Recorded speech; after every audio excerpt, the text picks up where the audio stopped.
Evangelho de Marcos, capítulo 2, a partir do primeiro versículo. Assentados como estamos, reverentemente a palavra do Senhor. Leiamos o texto sagrado que diz assim: Dias depois, entrou Jesus de novo em Cafarnaum, e logo correu que ele estava em casa. Muitos afluíram para ali, tantos que nem mesmo junto à porta eles achavam lugar, e anunciava-lhes a palavra. Alguns foram ter com ele, conduzindo um paralítico, levado por 4 homens, e não podendo aproximar-se dele por causa da multidão, descobriram um eirado no ponto correspondente ao em que ele estava, e, fazendo uma abertura, baixaram um leito em que jazia o doente. Vendo-lhes a fé, Jesus disse ao paralítico: Filho, os teus pecados estão perdoados.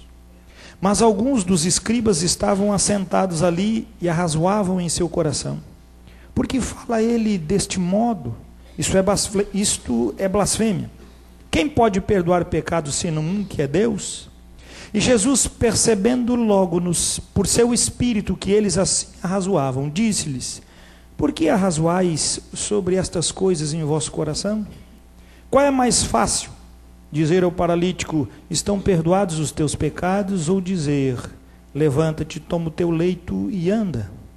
Ora, para que saibais que o Filho do Homem tem poder sobre a terra e autoridade para perdoar pecados, disse ao paralítico: eu te mando, levanta-te, toma o teu leito e vai para a tua casa. Então ele se levantou e no mesmo instante, tomando o leito, retirou-se à vista de todos, a ponto de se admirarem todos e darem glória a Deus, dizendo: jamais vimos coisa assim. Texto bem conhecido nosso. Logicamente, o contexto traz para nós que Jesus voltou para a sua cidade, Cafarnaum. Quando ele estava ali na sua cidade, em Cafarnaum, o texto discorre que a multidão foi lá. Jesus não tinha mais tempo, não tinha mais lugar, não tinha mais condição aonde ele se encontrasse que não estava tupetado de gente em volta dele.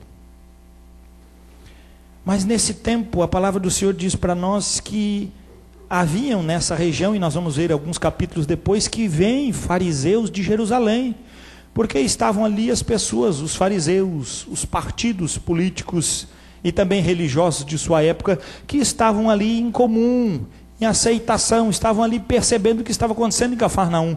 E Jesus já não era mais, ou melhor, Jesus não passava mais despercebido. Muito pelo contrário, Jesus agora, aonde ele estava, a multidão afluía. E nesse dia, enquanto Jesus ensinava, 4 homens então levaram um paralítico. E Jesus percebeu naquele momento uma grande ação, revelar-se para aquela multidão que ele era o Messias.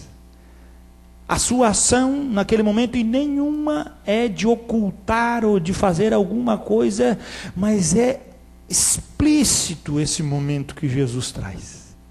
E por que isso? Nós vamos acompanhar. Versículo 4. E não podendo aproximar-se dele por causa da multidão, descobriram o eirado no ponto correspondente ao que ele estava, e fazendo uma abertura, baixaram o leito em que jazia o doente. Versículo 5, vendo-lhes a fé, Jesus disse ao paralítico: filho, os teus pecados estão perdoados. Presta atenção, amado. Jesus agora, ele está ali manifestando toda a sua ação, não mais contemplativa, não mais de caminhar com os discípulos, manifestando para eles uma ação messiânica, mas agora está exercendo a sua posição messiânica. Ele olha para aquele homem e diz o quê? Filho, teus pecados estão perdoados. E aí vem o questionamento.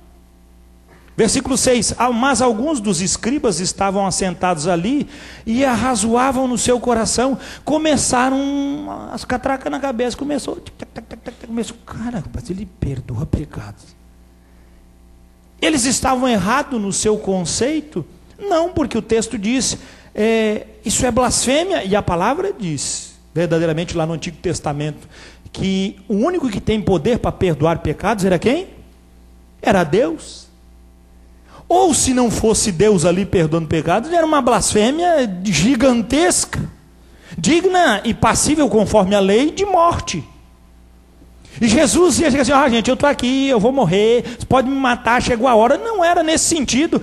Ele estava se colocando dentro de um julgamento pesado e severo. Mas ele tinha oportunidade. Se eu for o Messias, eu passo ileso desse julgamento. E Jesus estava sendo guiado profundamente nessa consciência nesse momento. Ele estava entendendo. E ali ele aproveita a oportunidade para se revelar como Messias. Diz o texto sagrado, versículo 7. Porque fala ele deste modo, isto é blasfêmia. Quem pode perdoar pecados senão um, que é Deus? Ora, mas quem é que estava ali? O Deus encarnado. Quem é que estava ali para tirar o peso daquele homem? O Deus encarnado. Versículo 8. E Jesus, percebendo logo por seu espírito. Presta atenção, amado. Lá no espírito, 2 domingos atrás nós pregamos aqui, o homem consegue perceber Deus pela sua consciência. E nós estamos entrando hoje dentro dessa ação de ensino da qual Deus traz para nós, que é a forma natural de percepção espiritual ou percepção contrária ao avanço e o crescimento do que é espiritual no coração do homem. Onde é que se tem esse discernimento? O texto sagrado diz toda clareza: percebendo Jesus no seu espírito. Mas ele era Jesus, ele era Deus, pastor. Amado, presta atenção. Jesus, a Bíblia diz que aqui estava numa condição de figura humana. Ele estava aqui numa condição de homem igual eu e você. Ele não podia sair por aí fazendo qualquer coisa. Ele estava sujeito em toda a sua obra ao que o Pai ordenava que ele fizesse. Ele tinha suas vontades, mas abdicou-as. A palavra diz que ele foi obediente até o fim. Ou seja, só tinha um jeito deste homem andar e perceber as armadilhas. E perceber as insinuações. Pelo poder do Espírito Santo se revelando no seu espírito. E ele consegue isso. Não é porque Jesus era mágico, não é porque Jesus era Jesus. A palavra quer mostrar para nós que tudo que aconteceu com Jesus nesse tempo pode e deve acontecer comigo e com você. Nós temos que ter um discernimento aguçado no espírito para sabermos as condições que Satanás levanta contra nós. Amados, as condições que esses escribas levantaram no coração eram antibíblicas? Nenhuma delas. Nenhum homem tem poder para perdoar pecados. Ou tem? Não tem. Só um pode perdoar pecados. Quem é este? Deus. Mas eles não estavam julgando, eles não estavam ali pensando, raciocinando, eles estavam trazendo um julgamento. E eles já estavam maquinando: rapaz, esse negócio não vai dar certo. E Jesus então, aproveitando o discernimento, você imagina o choque. Aqui a gente lê o texto, vê Jesus percebendo, que legal. Mas não é legal, filho. Você imagina o escriba sentadinho, e Jesus olha para o cara e diz: teus pecados estão perdoados. Ele começa ali do lado. A Bíblia diz que ele não balbucia, ele não fala. A Bíblia diz que ele arrasou. A Bíblia diz que ele está indignado aonde? Seu coração. Ele está lá. Você não pode, cara. Estou traduzindo. Não pode.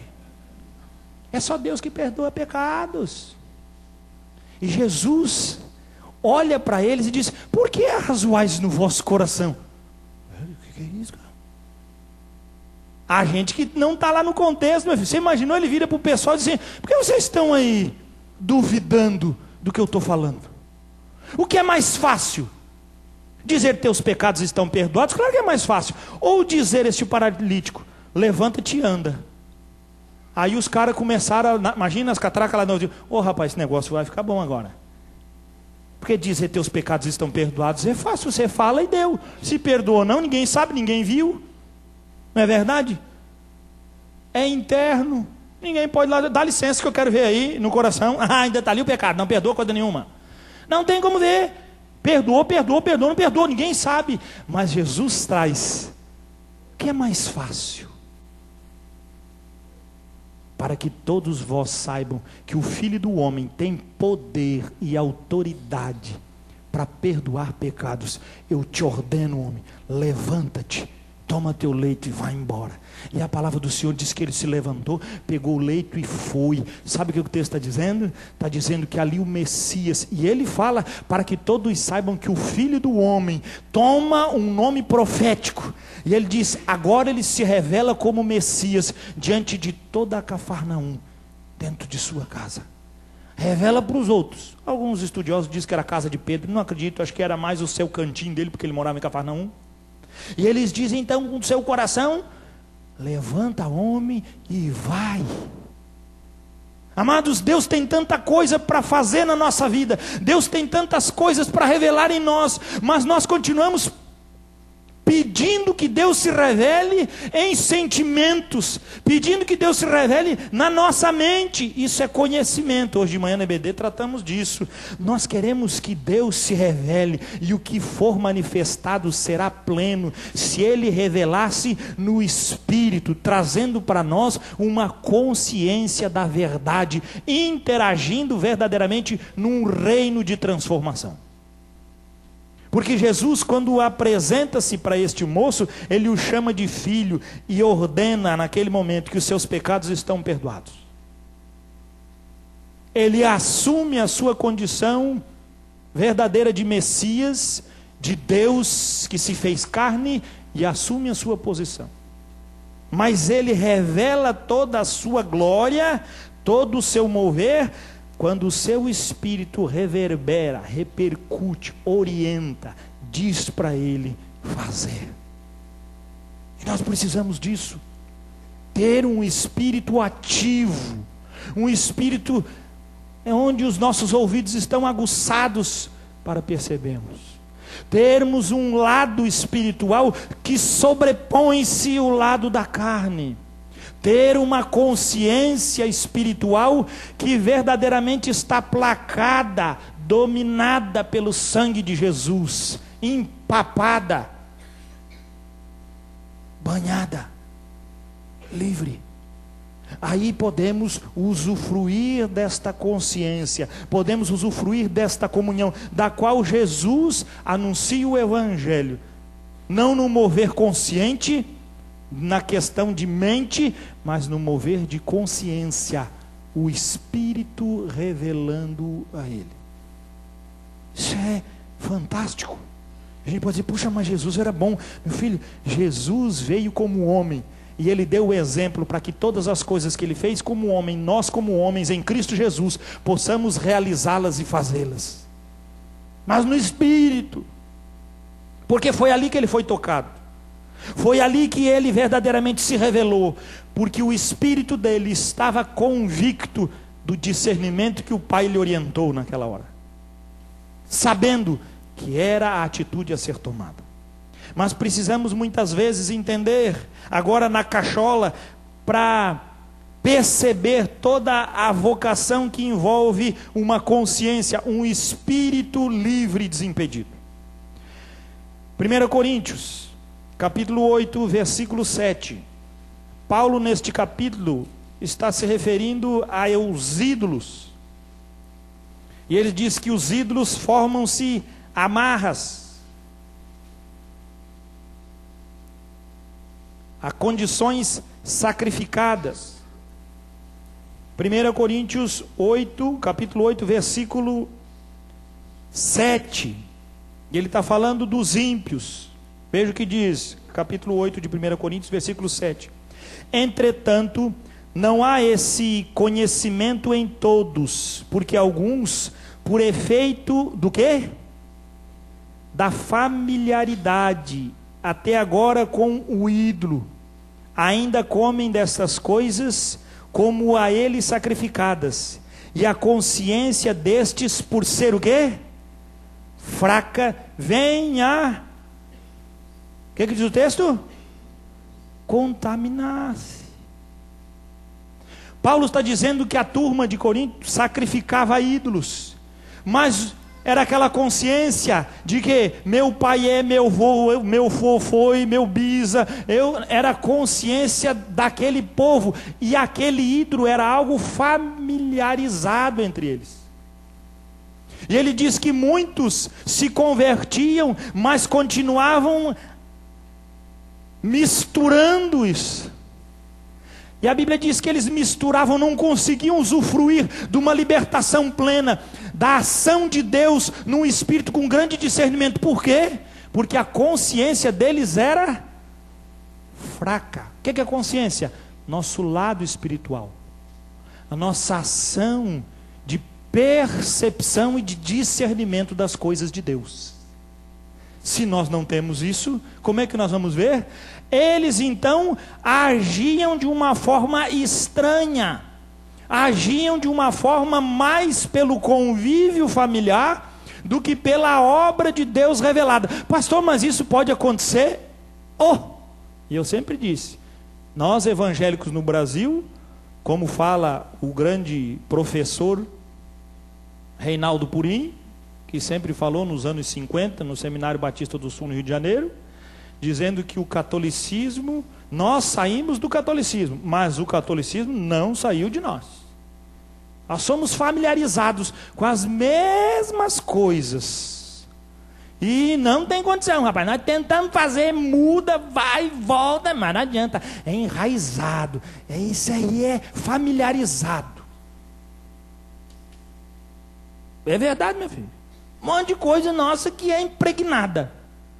E que nós apenas transferimos. Assim como o catolicismo transferiu do judaísmo, nós transferimos e fica aquele negócio. Familiariza o meio de campo e nós andamos tudo junto no mesmo pacote. Mas isso é bom? O texto sagrado diz que isso enfraquece o espírito. A palavra de Deus diz que sim, se enfraquece a consciência.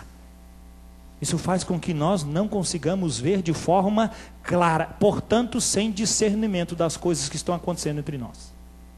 É perigoso? De certa forma, muito perigoso. Porque nós tomamos posição dos escribas. Está meio fora. Vai para cá. Nós julgamos as nossas atitudes como coerentes e corretas.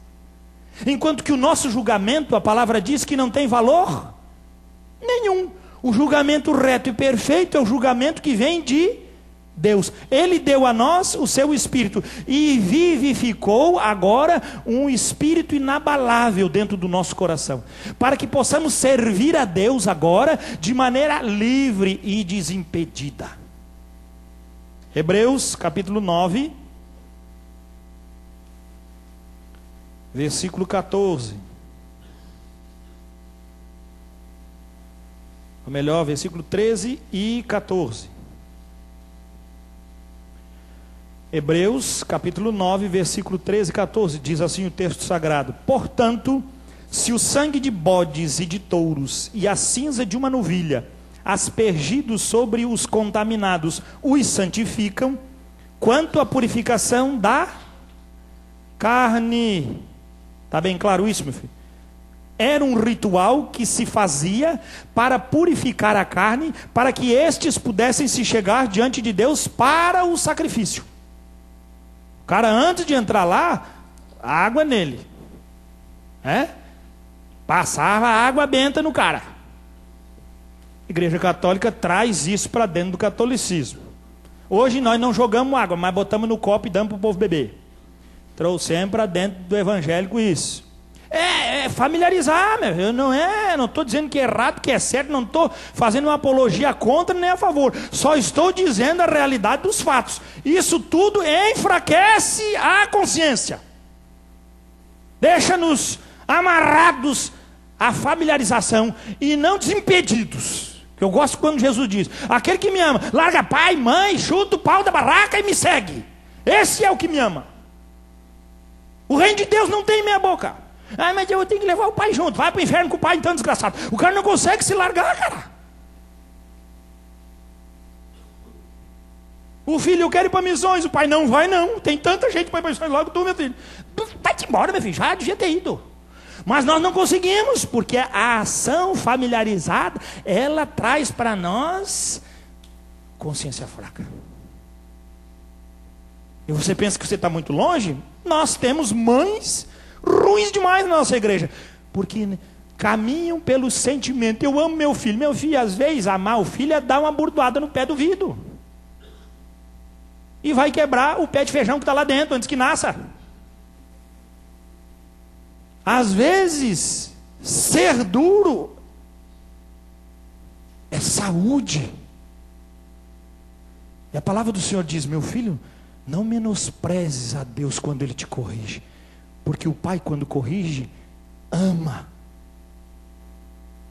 É isso que a Bíblia está dizendo. Deus, quando chama, providencia. Deus, quando chama, honra. Deus, quando chama, produz. Amado, vamos ser sinceros. Você acha que se continuasse lá no Urubici, eu produziria muita coisa? Sim, ia produzir os meus projetos, mas para Deus o que eu seria? Um inepto. Mas a partir do momento que Deus me chamou para o seu ministério, o que eu fiz? Larguei tudo e disse: eu vou. A ponto de estar desempregado e de dizer: mulher, eu preciso fazer seminário. E ela falou: fica tranquilo que eu vou trabalhar para que você possa fazer o seminário. Por quê? Porque o chamado não era só meu, era da minha casa. Eu cuidando de um rebanho e a minha esposa cuidando do bodão dela. Chamado. E nós assim ficamos 4 anos e meio. Eu sustentado pela minha mulher, podendo trabalhar, recebendo propostas e muito mais. Mas ninguém tira eu do meu alvo. Eu vou me formar, eu vou fazer o chamado que Deus tem para mim. E depois de chamado, o Senhor me deu abundância de frutos. Porque eu sou especial? Não, queridos. Porque quando nós estamos sonhando os sonhos de Deus, os projetos do céu se abrem na nossa mão. Os projetos de Deus se revelam. Quando Deus dá um espírito verdadeiramente vivo em nós, as nossas entranhas fervem para agradá-lo. Nós não somos daqueles que não têm uma palavra, que não têm uma vida, porque o nosso andar é enfraquecido pela familiaridade com as obras que ficaram para trás. Nós não familiarizamos a nossa casa e a nossa vida com o que Deus nos dá, que é o Espírito Santo. Sabe por quê, mano? Porque o Senhor mesmo promete na sua palavra: você que vai deixar pai, mãe e filho, ainda nesta vida, você vai ganhar muito mais mãe, pai e filhos. Isso é a mais pura da verdade. Porque aqui neste lugar eu tenho mães que muitas vezes oram mais por mim do que a minha própria. Neste mesmo lugar aqui existem amigos muito mais chegados do que os meus próprios irmãos de sangue. E que Deus sabe que eu os amo profundamente. Mas por quê? Porque o Senhor honra o compromisso daqueles que seguem. E nós precisamos fazer o quê, pastor? Nós precisamos ter uma consciência que ferve verdadeiramente dentro de uma realidade de Deus, que interage com Deus. E Hebreus fala isso. Muito mais o sangue de Cristo, versículo 14, que pelo Espírito eterno a si mesmo se ofereceu sem mácula a Deus. Este Espírito eterno manifestado sem mácula a Deus, traz sobre nós o sangue de Cristo. E diz o texto: este sangue purificará a nossa consciência de obras mortas, para servirmos ao Deus vivo. 15. Por isso mesmo, Ele, quem? Cristo, é o mediador da nova aliança, a fim de que, intervindo a morte para a remissão das transgressões que havia sobre a primeira aliança, recebam a promessa da eterna herança aqueles que têm sido chamados. O texto sagrado diz para nós que o sangue de Jesus tem poder para eliminar a fraqueza de um coração que não permanece no Espírito, um coração que é enfraquecido por uma consciência cheia de obras mortas. Cheio de obras mortas. para servirmos ao Deus vivo. Isto sim, irmãos, traz para nós a manifestação daquilo que pode agir como uma ação profunda de aprovação. E só Cristo pode nos purificar com essa verdade. Capítulo 10 de Hebreus, versículo 1.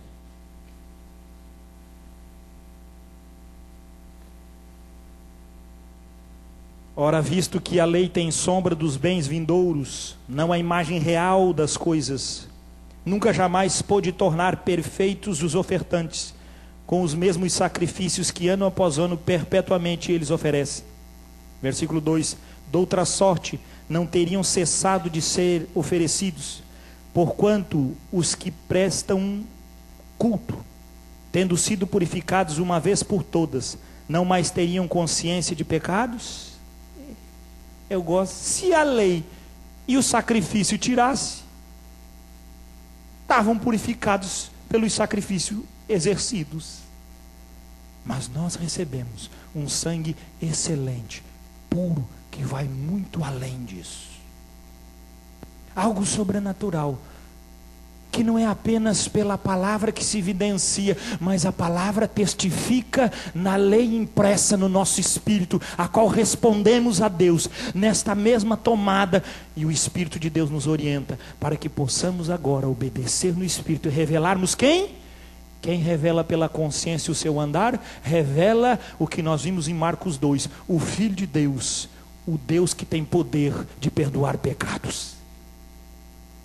Quando temos uma consciência livre e desimpedida, então caminhamos nessa conduta que nos salva, que nos trata, que nos abençoa, porque isso sim faz de nós termos uma ação não mais penitente, mais íntegra, reta e digna diante de Deus. 1 Timóteo, capítulo 1, versículo 19. Nós vamos ver que Paulo vai ensinar o Timotinho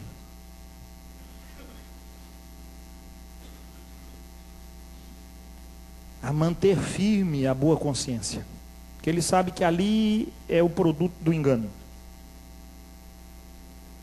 Timóteo, capítulo 1, versículo 19. Mantendo fé e boa consciência, porquanto alguns, tendo rejeitado o quê? A boa consciência, vieram a naufragar na fé. Nesse mesmo livro, nessa mesma carta que Paulo manda para Timóteo, você vai ver o capítulo 4. Nós vamos ver o que leva uma pessoa a se afastar de Deus. Capítulo 4, versículo 1 e 2. Ora, o Espírito, e aqui é o Espírito Santo, letra maiúscula, afirma expressamente que nos últimos tempos alguns apostatarão da fé, por obedecerem a espíritos enganadores e a ensinos de demônios. Como que eles chegaram a obedecer espíritos enganadores e a terem ensinos de demônios? Versículo 2 diz: pela hipocrisia dos que falam mentiras e têm cauterizada a própria... O que está cauterizado? Pai, se o Espírito não fala, como é que ele vai discernir? Ele não consegue discernir. O anticristo vai vir propalando o quê? Tudo o que o ouvido do ser humano quer. O que é que Paulo fala em 2 Timóteo depois e diz: eles seguirão aos homens como comichão no vidro, tentando procurar pessoas que preguem o que eles querem ouvir. Essas pessoas são espirituais? Não são espirituais. Essas pessoas são carnais, porque o que fizeram com sua consciência, com seu lado espiritual, com sua ação de transformação, com o seu discernimento espiritual? A Bíblia diz que eles cauterizaram. O que eles fizeram? Tornaram a consciência inoperante. Queimou. Não serve mais. A hora do bife, meu filho, passou. A hora que foi ver, virou carvão. Chacoalhar, mexeu, não tem mais nada, não se aproveita. Cauterizou. Tornou estéril, sem efeito. Quem é essas pessoas? O texto diz, olha gente, o Espírito afirma os enganadores. Os que ensinam conforme o discernimento da carne. Por que nós precisamos aprender isso, pastor? Que a consciência é um algo espiritual que nos leva a uma revelação profunda de Deus. Lógico, meu filho, nos últimos dias, esse negócio de espírito e espiritual vai ser uma anomalia genérica. Todo mundo vai ser espiritual, mas andarão conforme a sua própria mente, seus próprios desejos, suas próprias paixões. A Bíblia afirma isso.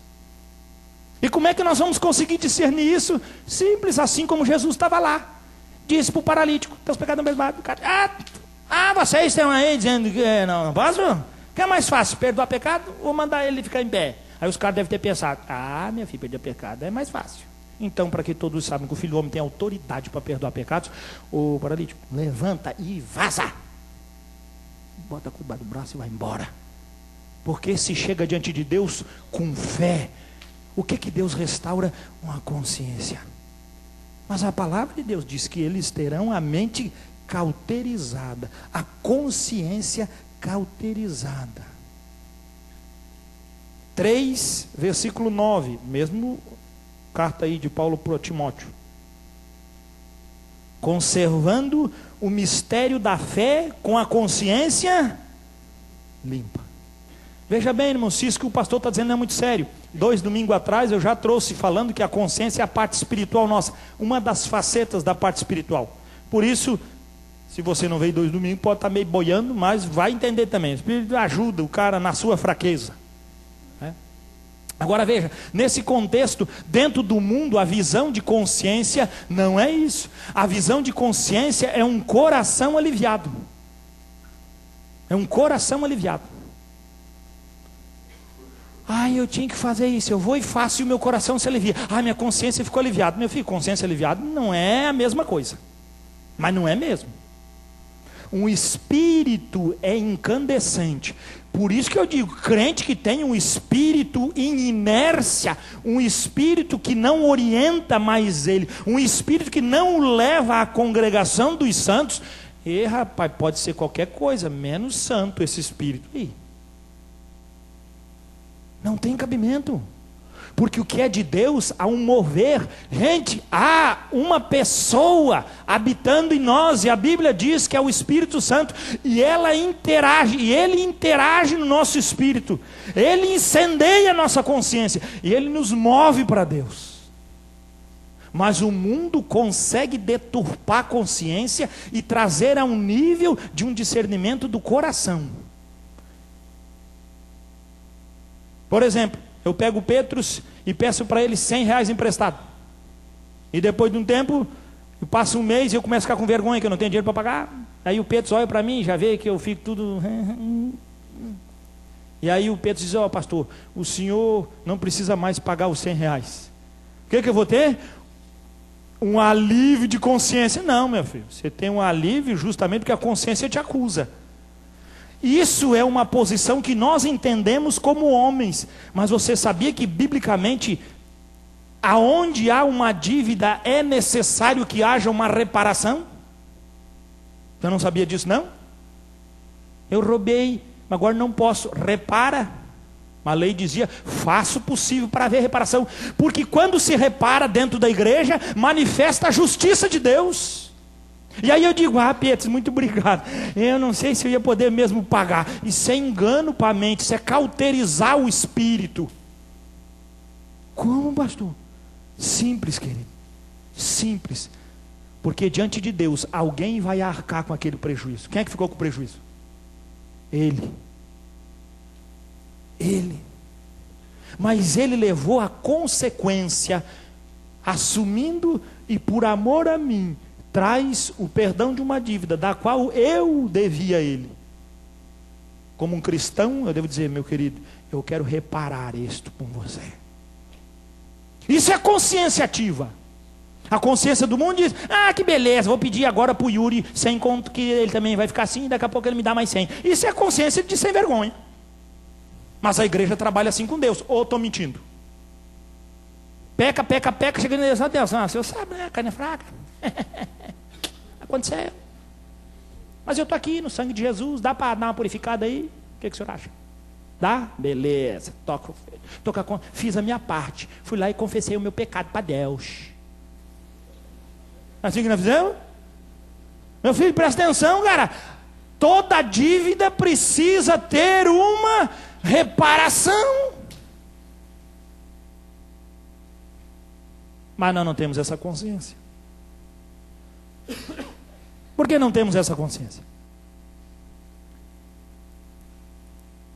Porque a nossa consciência, ela vai ser emplacada no que está se trazendo aqui, o versículo 8.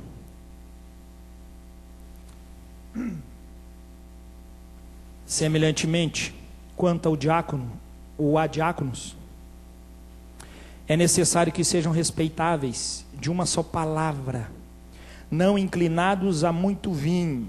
Pode beber, mas não pode cair. Não cobiçosos de sórdida ganância. Não cobiçosos de sórdida ganância. Amados, se nós pararmos para ver, 90% daqueles que menos têm são os que mais reparam. Porque quanto mais se tem, menos desejo no coração se tem para reparar o erro. Você pode ver, aquele filho que ganha tudo de mão beijada, ele trata as coisas da casa dos pais com displicência. Aquele que não tem nada, tem que somar junto, tem que trabalhar para vir para casa com salário, para abençoar o pai e a mãe. Esse filho é honrado, a consciência dele é apurada, os sentidos dele são outros. É assim que funciona. Porque nós não conseguimos entender que para nós manter uma consciência limpa é apenas trazer uma manifestação de um bem-estar. Não é isso não, meu filho. A consciência limpa não é eu dizer, eu estou livre daquele peso. Isso é acusação da consciência que já vimos no culto anterior, dizendo que ele acusa e nós temos nos orientando para o caminho. Mas quando já estamos no caminho, a consciência não pode ficar num nível desse, porque se nós andarmos desse jeito, nós vamos caminhar como igreja a uma inércia. Cheguei a me babar tudo agora. O que quer dizer isso? Você como crente diz assim, eu aceito Jesus, eu venho para a igreja, eu me envolvo na obra, e daqui a pouquinho a pessoa está 1 ano, 2 na igreja, e ela diz, mas eu não sinto mais Deus, eu não sinto mais o Espírito Santo, eu não sinto mais as coisas, está acontecendo alguma coisa comigo, pastor, o que está acontecendo comigo? Eu olho para a pessoa e rio e digo, nada. Não, mas eu gostava de orar, agora não consigo mais orar, eu li a Bíblia, eu gostava, e agora está sumindo isso de mim, e vai sumir mais. Me ajuda, pastor, vai se lascar. Pediu ajuda para o pastor errado. Por quê? Tem outras igrejas que dão solução. Você está com esse problema? Traz uma oferta, sacrifica tudo que tem. E nós vamos fazer uma campanha e você vai ver. E a pessoa vem, traz a oferta e faz a campanha. E ela fica 40 dias, benção. Pastor, que bênção. 20 dias depois, pastor, vamos fazer outra campanha. Vamos sacrificar de novo que o bicho pegou. É assim ou não é? Meu filho, se não é no espírito, com uma consciência limpa, vai ficar fazendo campanha a viagem inteira. Vai chegar no céu e diz, precisa de uma campanha para entrar aí no céu. Tem campanha, cara. O que Paulo ensina? Não podia estar aqui escrito na Bíblia, faça uma campanha de 3 em 3 anos, e aí as portas vão se abrir. O que a Bíblia diz? Tenha um espírito movido por uma consciência, como diz a palavra, limpa. Porque uma consciência limpa, o espírito se move, o espírito mexe, o espírito orienta, o espírito faz o cara pegar fogo de dentro para fora. Porque isso é uma obra de Deus, não é uma obra de homens. Porque isso é uma consciência verdadeiramente do servo diante do seu Senhor. Do que não possui com o possuidor de todas as coisas.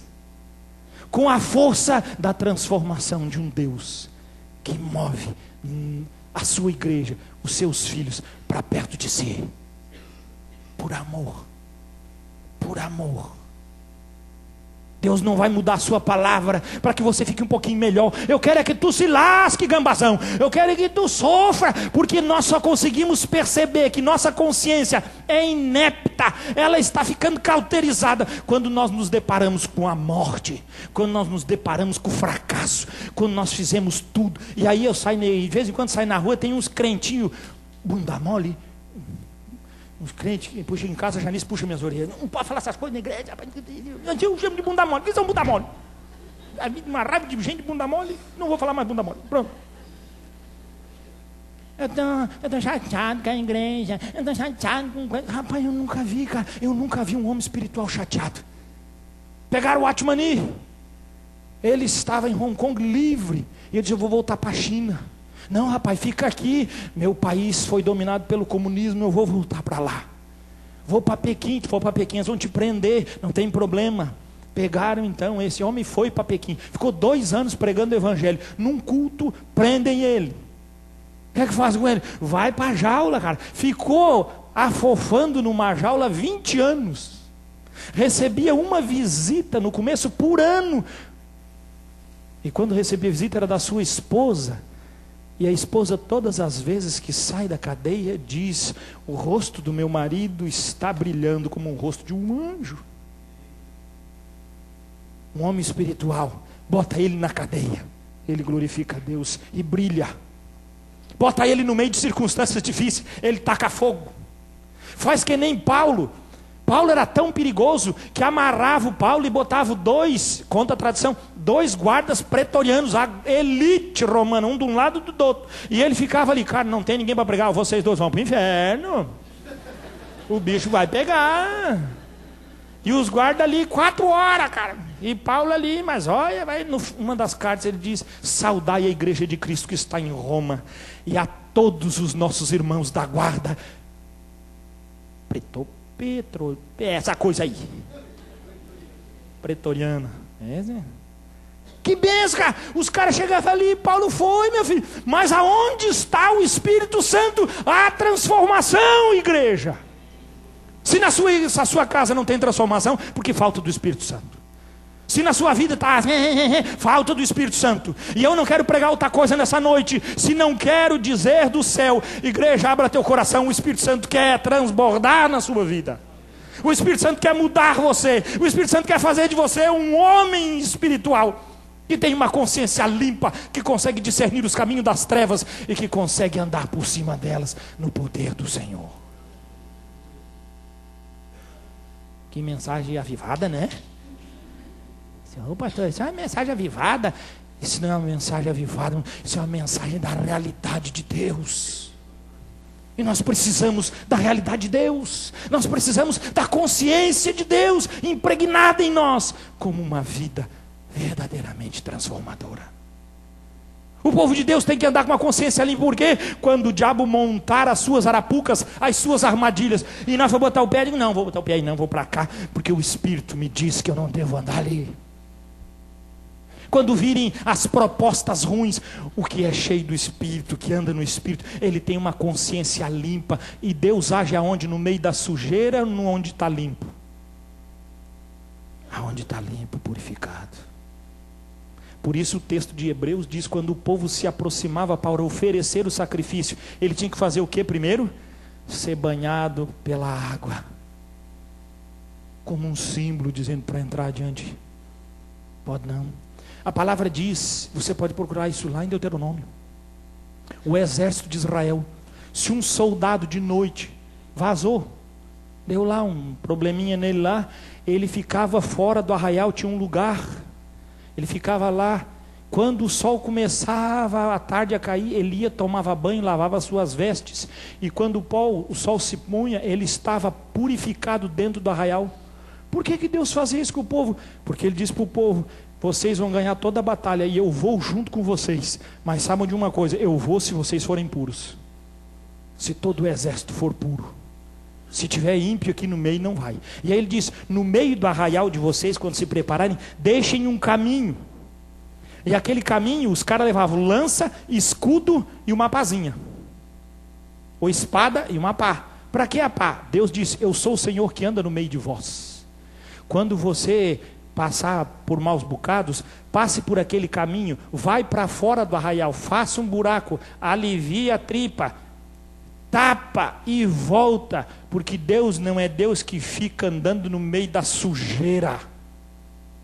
Isso ele ensinava, isso é regras de higiene. Não, meu filho, isso é regras da presença de Deus. Se Deus fazia isso para aquele povo, muito mais tem que fazer para nós. Crente tem que andar cheiroso, arrumadinho, bem aprumado. Não precisa andar com coisa nova, mas tem que andar assiadinho. Por quê? Porque Deus está em nós e nós temos algo excelente na nossa vida. Nós temos algo que transforma o mundo. Nós temos algo em nós que muda as circunstâncias daqueles que são necessitados. E se nós como igreja não tivermos isso, como poderemos interpelar esta fé, trazendo verdadeira ação de Deus e misericórdia?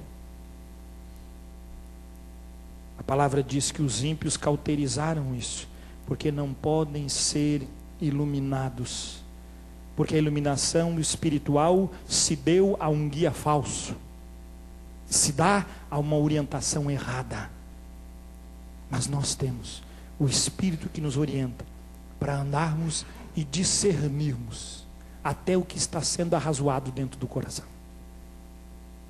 Isso não é nenhum mágico. Isso é o Espírito Santo se revelando. Isso não é nada fora do normal. Isso é o Espírito Santo orientando.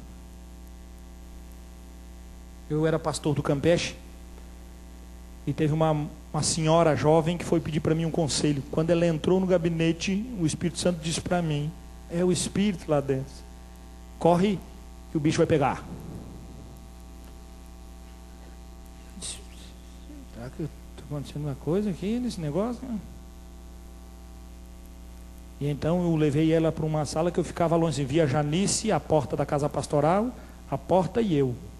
E eu estava ali falando com ela. E ela então deu uma cruzada lá, Sherstone. Ela cruzou as pernas, eu vazei. Não precisava ter passado por isso. Mas o Espírito alerta. Quanto tempo antes? Ele avisa quando a nossa consciência está limpa. O nosso Espírito avisa. Ele fala. Amado, se você aprender isso na sua vida hoje, eu vou sair daqui dando pulo de alegria. O Espírito Santo fala com o seu povo. O Espírito Santo orienta o seu povo. O Espírito Santo nos livra das ciladas do inferno. O Espírito Santo tem livrado você por misericórdia. Porque muitas vezes temos cauterizado os nossos ouvidos, temos cauterizado os nossos corações, porque queremos ouvir aquilo que desejamos e não aquilo que o Espírito Santo quer revelar como sua vontade plena. Perdoar pecados ainda continua pertencendo a Ele. Mas fazer coisas extraordinárias pela obediência, isso também serve para nós. E a palavra de Deus diz: apresentai-vos, porque o vocês ligarem na terra terá sido ligado no céu.